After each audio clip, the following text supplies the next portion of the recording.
नमस्कार, राधे राधे। आप सभी का स्वागत है जीनियस कोचिंग क्लासेस की डेली करंट अफेयर क्लासेस में। चलिए, 23 मई का जो है करंट अफेयर पढ़ेंगे। पहला क्वेश्चन क्या है? देखिए, पहला क्वेश्चन है, बैडमिंटन थाईलैंड ओपन 2024 का पुरुष युगल युगल का खिताब किसने जीता है? इसके ऑप्शन जो है आपके सामने। पहला ऑप्शन है युकी भामरी और साकेत माइनेनी। दूसरा ऑप्शन है आपके सामने राम कुमार रामनाथन और अर्जुन कांधे।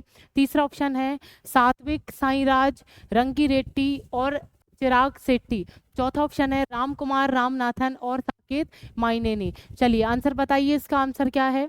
किसी को आंसर पता है तो बताइए। बैडमिंटन थाईलैंड ओपन 2024 के बारे में बात चल रही है। चलिए, इसका जो आंसर है वो है भाई सात्विक साईराज और रंकी रेड्डी चिराग चिराग शेट्टी इसका आंसर है। देखिए, चलिए इसके बारे में और डिटेल लेते हैं। भारतीय बैडमिंटन जोड़ी सात्विक साईराज और रंकी रेड्डी और चिराग शेट्टी जो है वो युगल जोड़ी ने थाईलैंड ओपन 2024 का खिताब जीता है। वही जोड़ी का नाम क्या है?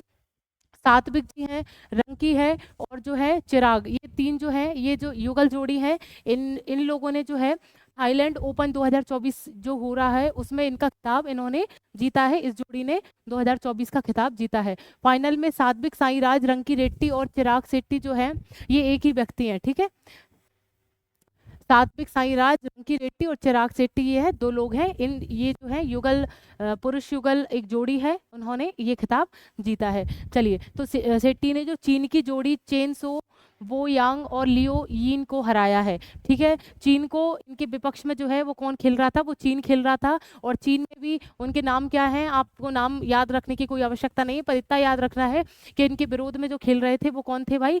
चीन के खिलाड़ी थे। और ये जो है हमारे सात्विक जो है और चिराग जो है वो हमारे भारत के युगल हैं। ठीक है, पुरुष युगल जो यानी जोड़ी है भारत से गई थी। चलिए, और वो भी किसमें? भारतीय बैडमिंटन जो है थाईलैंड ओपन 2024 में ये अपना गेम जो प्रतियोगिता है वो जीत के आए हैं। थाईलैंड ओपन बैडमिंटन, इसके बारे में हम देख लेते हैं। अंतरराष्ट्रीय बैडमिंटन चैंपियनशिप जो BWF world tour super 500 event का हिस्सा है। ठीक है, ये जो है 500 इवेंट का हिस्सा है। चलिए आगे देखते हैं, इसकी शुरुआत जो है वो कब हुई थी? 1984 में इसकी शुरुआत हुई थी। किसकी हुई थी भाई? अंतरराष्ट्रीय बैडमिंटन जो चैंपियनशिप जो है वो इसकी शुरुआत हुई है 1984 में इसकी शुरुआत हुई थी। और इसका आयोजन जो है वही थाईलैंड में हुआ। भाई इसका आयोजन कहाँ हुआ? भाई थाईलैंड में। तो इसको क्या है भाई? थाईलैंड ओपन जो बैडमिंटन का जो 2024 का आयोजन हुआ वो थाईलैंड में हुआ। दूसरा क्वेश्चन क्या है? दूसरा क्वेश्चन है 20 मई को किस देश के राष्ट्रपति इब्राहिम राइसी को हेलीकॉप्टर दुर्घटना में निधन हो गया है? इसके ऑप्शन जो है आपके सामने। इराक, दूसरा है ईरान, तीसरा है इजराइल, चौथा है तजाकिस्तान। बताइए इसका आंसर क्या है भाई? चलिए, इसका जो आंसर है भाई, ये जो राष्ट्रपति जी हैं इब्राहिम राइसी जो हैं वो ईरान के राष्ट्रपति हैं। ठीक है, इनका जो है निधन हो चुका है, हेलीकॉप्टर क्रैश होने के कारण इनका निधन हो चुका है। चलिए, ये किसी एक डैम का उद्घाटन करने गए थे, वहां पे उनका जो है हेलीकॉप्टर क्रैश हो गया और वहीं पे उनकी मृत्यु हो गई। इनके साथ एक वित्त मंत्री भी, इराक के जो वित्त मंत्री हैं वो भी शामिल थे और उनकी भी मृत्यु हो गई है। चलिए आगे देखते हैं, इसलिए चर्चाओं में बने हैं। तो इब्राहिम राइसी जो है ईरान के राष्ट्रपति जी हैं। चलिए, 20 मई को एक हेलीकॉप्टर दुर्घटना में ईरान के राष्ट्रपति इब्राहिम राइसी और विदेश मंत्री हुसैन अमीर अब्दुल्लाहियान का निधन हो चुका है। ठीक है, तो मैंने आपको बताया कि विदेश जो वित्त मंत्री हैं वो भी उनके साथ थे, सॉरी विदेश मंत्री जो है वो भी उनके साथ थे, उनकी भी मृत्यु हो चुकी है। चलिए, तो हमें सिर्फ इस क्वेश्चन से इतना याद रखना है कि जो ईरान के जो अभी जो निधन हो चुका है उनके जो राष्ट्रपति का नाम क्या है? इब्राहिम राइसी। चलिए, एक मिनट रुकिएगा।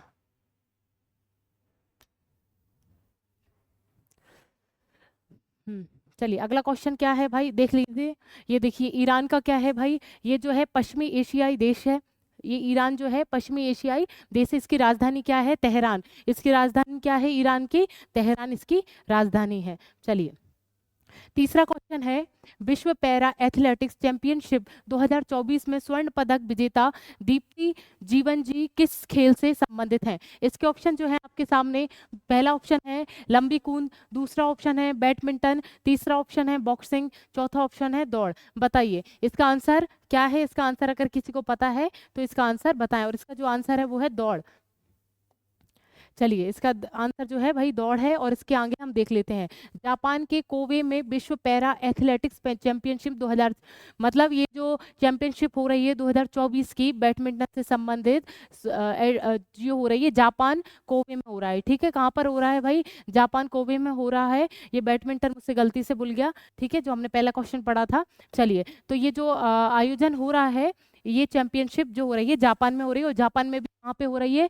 कोवे में। जापान का एक स्थान है कोवे, वहां पर ये चैंपियनशिप हो रही है। चलिए, तो प्रतियोगिता में भारतीय धावक दीप्ति जीवन जी, क्या है भाई? भारतीय धावक जो है, मतलब जो दौड़ने वाली है भाई, उनका नाम क्या है? दीप्ति जीवन जी ने महिला T20 400 मीटर दौड़ स्पर्धा में स्वर्ण पदक जीता है। इन्होंने जो है स्वर्ण पदक जीता है, वो भी 400 मीटर की स्पर्धा हुई थी दौड़ की। इसमें इन्होंने जो है फर्स्ट आई और इनको स्वर्ण पदक प्राप्त हो गया। उनका नाम क्या है? दीप्ति जीवन जी। चलिए आगे पढ़ते हैं। यह विश्व पैरा एथलेटिक्स चैंपियनशिप 2024 भारत का पहला स्वर्ण पदक था। साथ ही यह भारत का पैरा विश्व चैंपियनशिप की ट्रैक स्पर्धा में भारत का पहला स्वर्ण पदक था। देखिए, इससे ये जो विश्व पैरा एथलेटिक्स चैंपियनशिप 2024 है, इसमें जो है स्वर्ण पदक भारत को पहली बार प्राप्त हुआ है। तो ये तो पहली उपलब्धि हो गई कि भाई ये जो है विश्व पैरा एथलेटिक्स चैंपियनशिप में है, भारत ने पहली बार स्वर्ण पदक प्राप्त किया। और दूसरी ये गौरव होने वाली बात है, गौरव के लिए गौरव वाली बात है, भारत के लिए गौरवान्वित होने वाली बात है कि भारत को पैरा विश्व चैंपियनशिप में जो है ट्रैक पे दौड़ने के लिए स्वर्ण पदक पहली बार प्राप्त हुआ है। तो 2 उपलब्धियां भारत को इस चैंपियनशिप में प्राप्त हो चुकी हैं। चलिए आगे बढ़ते हैं। क्या है भाई? इसी के साथ ही दीप्ति जीवन जी ने विश्व पैरा एथलेटिक्स चैंपियनशिप में महिलाओं की 400 मीटर T20 रेस में 55.07 सेकंड में पूरी कर विश्व रिकॉर्ड बनाया है। दीप्ति जीवन जी जो है, इन्होंने विश्व रिकॉर्ड बना दिया है। ये तीसरी उपलब्धि ये है कि भारत ने जो है इस चैंपियनशिप में रिकॉर्ड तोड़ दिया है। वो भी किसने तोड़ा है? दीप्ति जी जो है, ये जो धावक हैं, उन्होंने इस रिकॉर्ड को तोड़ा है। और इससे पहले ये रिकॉर्ड किसके हाथ में था? अमेरिका की कोई एक लेडी थी, उनके हाथ में था। ये जो रिकॉर्ड तोड़ा है वो हमारे भारत की दीप्ति जी ने तोड़ दिया है। और इन्होंने क्या भाई 55.07 सेकंड में 400 मीटर की जो दौड़ है वो कंप्लीट की। चलिए, दीप्ति जीवन जी को अमेरिका की बियाना क्लार्क का 55.12 सेकंड का विश्व रिकॉर्ड था। मैंने अभी बताया कि अमेरिका की जो लेडी थी बियाना, इनका नाम है, इन्होंने जो है 55.12 सेकंड में कंप्लीट की थी 400 मीटर की दौड़। ये पहले उनके नाम पे ये खिताब था, पर अब जो है 55.07 जो है सेकंड में दीप्ति जी ने ये जो दौड़ है 400 मीटर की कंप्लीट करके अपने नाम पे ये खिताब कर लिया है और भारत को एक उपलब्धि दिलाई है। चलिए, पैरा एथलेटिक्स विश्व चैंपियनशिप 2024 का अन्य भारतीय पदक विजेता। इस चैंपियनशिप में और भी विजेताएं हैं, उनके नाम देख लेते हैं। पहला नाम क्या है भाई? योगेश कथुनिया। क्या नाम है? योगेश कथुनिया। जो डिस्कस थ्रो जो है इनका गेम है, क्या है भाई? Discus throw. और इनको इस गेम में जो है रजत पदक प्राप्त हुआ है। क्या नाम है? योगेश। दूसरा नाम है निषाद कुमार, हाई जंप इनका गेम है और रजत पदक इनको भी प्राप्त हुआ है, निषाद जी को। और प्रीति पाल जो है दौड़ इनका गेम है, मतलब दौड़ में इन्होंने प्रतियोगी जो बनी है, इसमें किसमें? दौड़ में बनी है और इनको कांस्य पदक प्राप्त हुआ है। अन्य विजेता जो है भारत से कौन कौन सा नाम हो गया? एक योगेंद्र जी हो गए, ये किस गेम से संबंधित हैं? Discus throw. और तीसरा निषाद जो है वो हाई जंप से, और प्रीति पाल जो है दौड़ में कांस्य पदक प्राप्त किया है। और निषाद और योगेश ने जो है सब दोनों ने रजत पदक प्राप्त किया है। चलिए, क्या है? विश्व पैरा एथलेटिक्स चैंपियनशिप जो है उसका संस्करण कौन सा है? ये 11वां संस्करण हुआ है और आयोजन जो है कोबे जापान में हुआ है। और 17 से 25 मई तक ये आयोजन चलेगा। कब तक चलेगा भाई? 17 से 25 मई तक ये आयोजन चल रहा है और अभी कंटिन्यू में है। चलिए, 2 वर्षीय पैरा ओलंपिक एथलेटिक्स कार्यक्रम है, ये 2 वर्ष में होने वाला कार्यक्रम है। और आयोजन करता जो है विश्व पैरा एथलेटिक्स इसका आयोजन करता है। इसकी शुरुआत कब हुई थी? 1994 में इसकी स्थापना हुई थी, या इसकी शुरुआत हुई थी। हमने जो चैंपियनशिप या प्रतियोगिता स्थापित की वो कब से मनाना स्टार्ट किया? 1994 से इसको मनाना शुरू किया। चौथा क्वेश्चन क्या है भाई? हर साल विश्व शरणार्थी दिवस कब मनाया जाता है? इसके ऑप्शन जो है 20 मई, 21 मई, 22 मई, 23 मई। बताइए क्या पूछा गया है? विश्व शरणार्थी दिवस जो है वो मनाया जाता है, कब मनाया जाता है? आप इसका कमेंट में में आंसर देंगे। और इसका जो आंसर है वो है 20 मई को विश्व शरणार्थी दिवस मनाया जाता है। चलिए, और इसकी थीम क्या है? थीम 2024 विश्व शरणार्थी दिवस जो है उसकी थीम क्या है भाई? Hope away from home. अब इसकी थीम पढ़ते हैं। A world where refugees are always included. ये जो है इसकी थीम है। विश्व शरणार्थी दिवस जो है 2024 की थीम यही है। इसका इतिहास देख लेते हैं दिवस का। वर्ष 2000 में संयुक्त राष्ट्र महासभा ने 20 मई को विश्व शरणार्थी दिवस मनाने का प्रस्ताव पारित किया था। कब किया था भाई? 20 मई को ये प्रस्ताव पारित किया था और ये 2000 की बात है। यूनाइटेड नेशन में एक असेंबली होती है तो उसी को हम बोलते हैं संयुक्त राष्ट्र महासभा। उसके दौरान ही ये डिसीजन लिया गया, प्रस्ताव लिया गया। 2000 की बात है कि 20 मई को जो है विश्व शरणार्थी दिवस मनाया जाएगा। चलिए, जिसके बाद 20 मई 2001 को पहला विश्व शरणार्थी दिवस मनाया गया। 2000 में तो प्रस्ताव पारित हुआ तो 2001 से ये मनाना स्टार्ट हो गया। 20 मई 2001 से पहला विश्व शरणार्थी दिवस मनाया था। शरणार्थी 1951 शरणार्थी कन्वेंशन के अनुसार वह व्यक्ति, अब ये परिभाषा दी गई है कि शरणार्थी की परिभाषा क्या है, कौन कौन लोगों को हम शरणार्थी मानेंगे। तो क्या है? वह व्यक्ति शरणार्थी है जो अपनी जाति, राजनीतिक राय और धर्म आदि के आधार पर उत्पीड़न के डर से अपना घर देश छोड़कर दूसरे देश में भाग आया है। अगर जाति की कोई समस्या है, जाति के उसमें कोई रहने नहीं दे रहा है या विरोध हो रहा है, वहाँ धर्म की बात आप बोल नहीं सकते, अपना धर्म नहीं अपना सकते, राजनयिक अपने कोई विचार है वो पेश नहीं कर सकते। अगर ऐसा है और वो उसके वजह से कोई दूसरे देश में रहना चाहता है तो उसको शरणार्थी की परिभाषा दी गई है। चलिए, 5वां क्वेश्चन क्या है? एलोर्डा मुक्केबाजी कप 2024 में महिलाओं की 48 किलोग्राम भर वर्ग में किस भारतीय मुक्केबाज ने स्वर्ण पदक जीता है? किस मुक्केबाज ने स्वर्ण पदक जीता है? इसके ऑप्शन जो है आपके सामने, अनामिका, मनीषा, मीनाक्षी, निकहत जरीन। बताइए इसका आंसर, बताइए अगर किसी को इसका आंसर पता तो बताइए। एलोर्डा मुक्केबाजी की बात चल रही है, 2024 का ये कप है, किसने इसमें स्वर्ण पदक जीता है? ये भारत की हैं तो इनका नाम क्या है? मीनाक्षी। मीनाक्षी ने जो है एलोर्डा जो मुक्केबाजी कप 2024 है उसमें, उस प्रतियोगिता में इन्होंने स्वर्ण पदक प्राप्त किया है। चलिए, कजाकिस्तान के अस्ताना में एलोर्डा मुक्केबाजी कप के तीसरे संस्करण का आयोजन किया गया है। तो ये कहाँ पर हो रहा है? एलोर्डा जो मुक्केबाजी जो कप है वो कजाकिस्तान में आयोजित हो रहा है और ये कौन सा संस्करण है? तीसरा ये संस्करण है। भारतीय मुक्केबाजों ने 2 स्वर्ण, 2 रजक और 8 कांस्य पदक सहित 12 पदक जीते हैं। मुक्केबाजी में भारत ने 2 स्वर्ण पदक जीते हैं और जो है 2 रजक और 8 कांस्य पदक जीते हैं। टोटल मिला के भारत के नाम पर जो है एलोर्डा जो मुक्केबाजी कप 2024 है उसके उस चैंपियनशिप में या उस प्रतियोगिता में जो है 12 पदक अपने भारत ने अपने नाम पे कर लिए हैं, जिसमें 2 स्वर्ण पदक हैं, ठीक है, और 2 रजत पदक हैं और 8 कांस्य पदक जो है वो भारत के नाम हो चुके हैं। चलिए, स्वर्ण पदक विजेताओं के नाम हम देख लेते हैं। मीनाक्षी जो है वो 48 किलोग्राम वर्ग हराया किसको है? मीनाक्षी ने इतना वजन उठाया है 48 किलोग्राम। और हराया किसको है? रह मोनावा सहहोन अफगानिस्तान, मतलब अफगानिस्तान को हराया है। अफगानिस्तान की जो प्रतियोगी थी उनका नाम क्या है? रह मोनावा सहहोना। चलिए,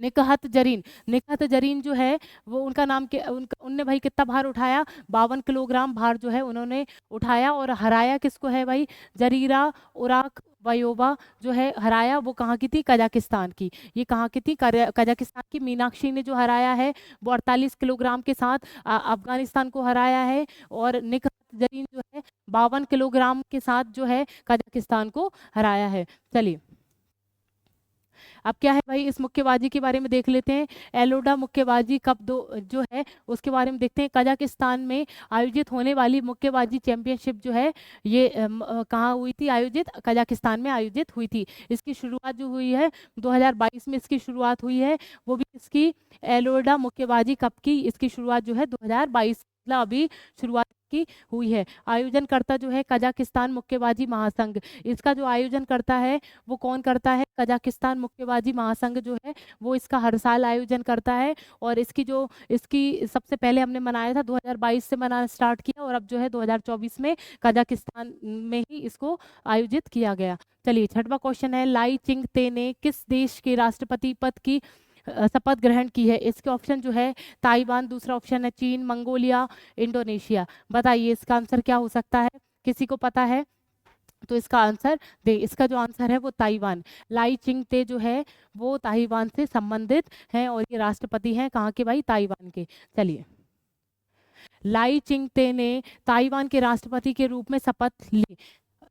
लाई चिंग-ते ताइवान के डेमोक्रेटिव प्रोग्रेसिव पार्टी डीपीपी के सदस्य हैं। ठीक है, ये वहाँ की कौन सी पार्टी के, ताइवान के कौन सी पार्टी के सदस्य हैं? डेमोक्रेटिव प्रोग्रेसिव पार्टी डीपीपी के सदस्य हैं, जिन्हें त्साई इंग बेन के स्थान पर राष्ट्रपति चुना गया है। जो एक क्या त्साई इंग वे जो है उनके स्थान पर इनको राष्ट्रपति के रूप में चुना गया ताइवान में। चलिए, लाई चिंग-ते जो है साथ ही हसियाओ बी खिम में उपराष्ट्रपति पद की शपथ ली है। ठीक है, साथ ही इन्होंने क्या है भाई? उपराष्ट्रपति पद पे इन्होंने शपथ ली है।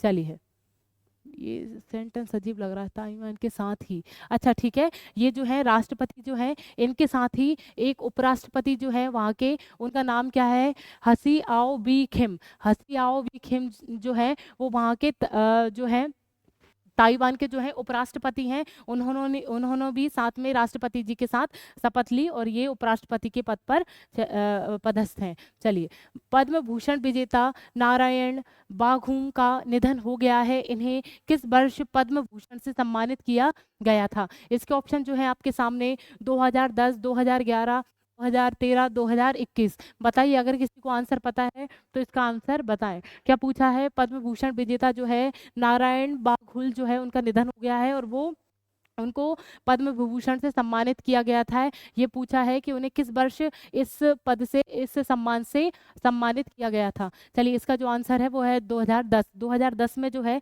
इनको पद्म विभूषण से सम्मानित किया गया था। चलिए, हाल ही में बैंकिंग सेक्टर में दिग्गज नारायण बाघूम का 88 वर्ष में आयु में चेन्नई में निधन हो गया। कहाँ पर निधन हुआ भाई? चेन्नई में इनका निधन हो गया था। ये किस सेक्टर में काम करते थे? बैंकिंग सेक्टर में ये काम करते थे, इसलिए इनको याद किया जा रहा है। नारायण बाघुल को भारतीय बैंकिंग की भीष्म पितामह कहा जाता था। तो ये मोस्ट इंपॉर्टेंट क्वेश्चन हो गया। तो जो नारायण बाघुल जो है उनको भारतीय बैंकिंग का भीष्म पिता कहा जाता था। इनका निधन चुका है। ये पद्म विभूषण से सम्मानित हो चुके हैं, और वो भी कब? 2010 में।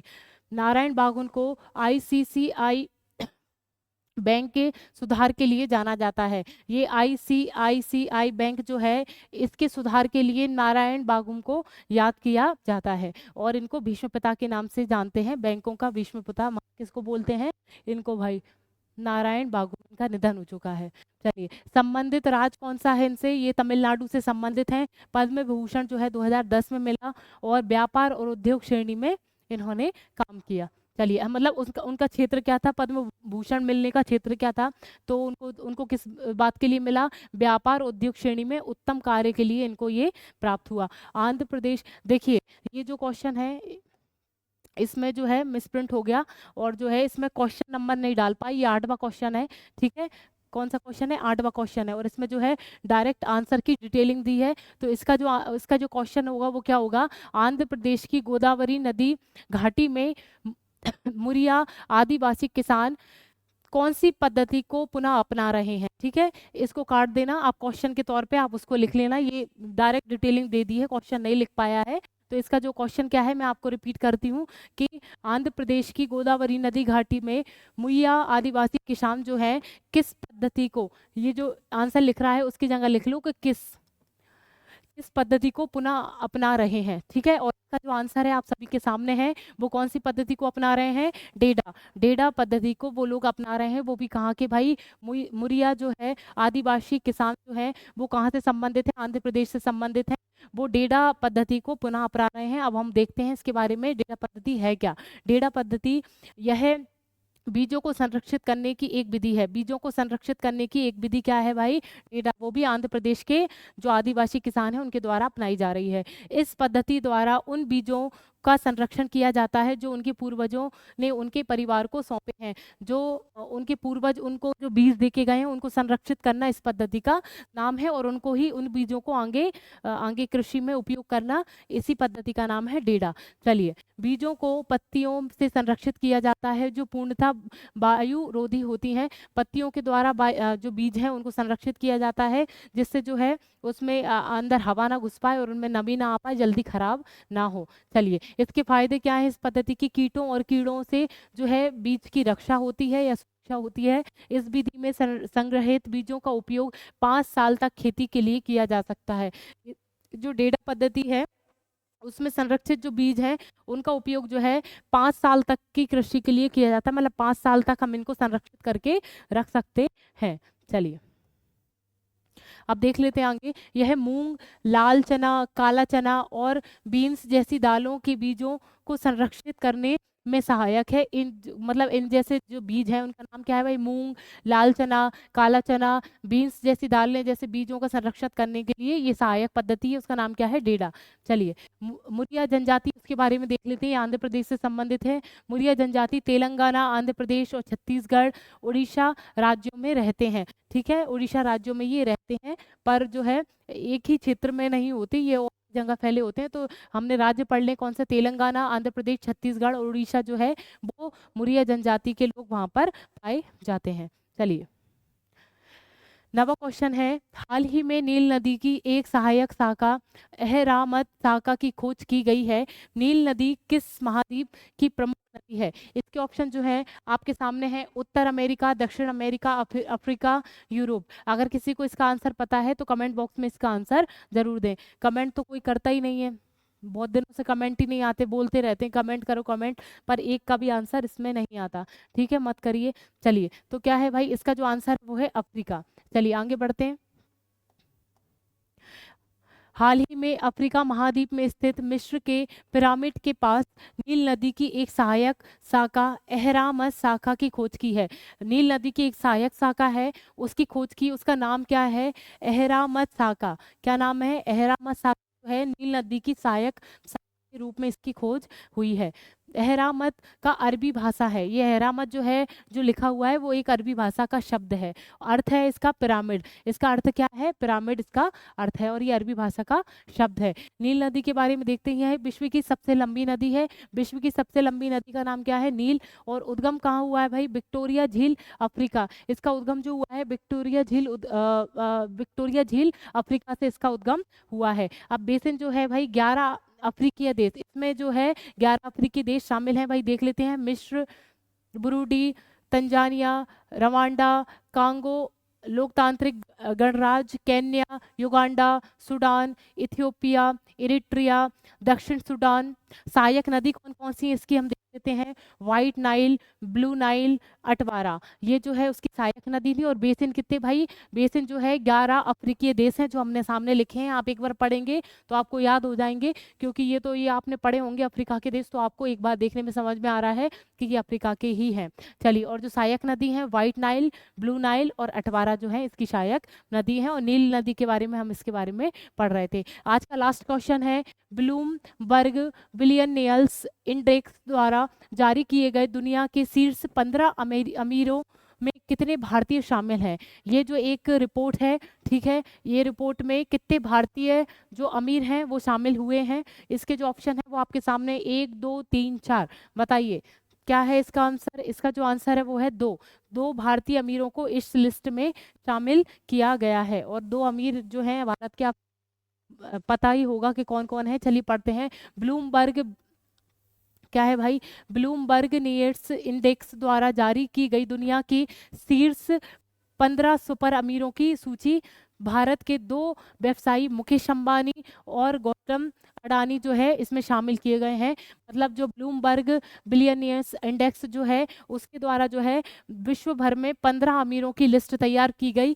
15, सिर्फ 15 जो है, और उसमें से 2 जो है हमारे भारत में है। भाई भारत के जो है उनका नाम क्या है, एक तो मुकेश अंबानी आप सभी जानते हैं, और जो रिलायंस जो कंपनी है उसके ओनर हैं, और जो गौतम अडानी है वो दूसरे हमारे भारत के अमीर व्यक्ति हैं। ठीक है, चलिए तो हम आगे पढ़ते हैं। इस सूची में 110 अरब डॉलर की संपत्ति के साथ रिलायंस इंस्टीट्यूट और जो लिमिटेड के अध्यक्ष सह प्रबंध निर्देशक मुकेश अंबानी 12वें स्थान पर रहे हैं। मतलब जो है 110 अरब डॉलर की संपत्ति के साथ, 100 अरब डॉलर संपत्ति के साथ जो है मुकेश अंबानी जो है वो 12वें स्थान पर रहे हैं। 15 में से 12वें स्थान पर मुकेश अंबानी का स्थान है। चलिए, वही 100 अरब डॉलर के साथ जो है संपत्ति के साथ गौतम अडानी इस सूची में 14वें स्थान पर रहे हैं। 14वें स्थान पर कौन रहा है? गौतम अडानी। 100 अरब डॉलर की इनकी संपत्ति रही है। चलिए, ये लास्ट क्वेश्चन था। चलिए, इसी के साथ मैं आपसे कल मिलती हूँ। राधे राधे।